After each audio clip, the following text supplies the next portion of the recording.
Sewing with a tapestry needle is the regular and neat way to join seams.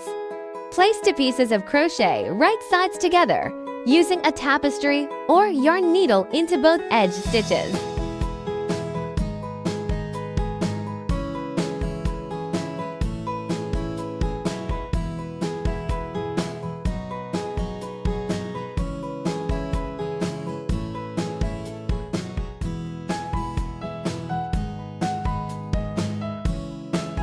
To slip stitch a seam, place the crochet pieces right sides together. Insert hook into both edge stitches, yarn over, and pull through to complete 1 slip stitch.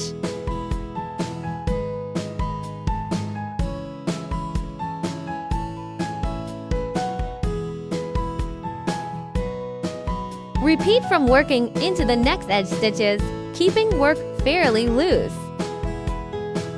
Try to count your stitches at regular intervals, usually at the end of every or every other row, and especially after an increase or decrease row.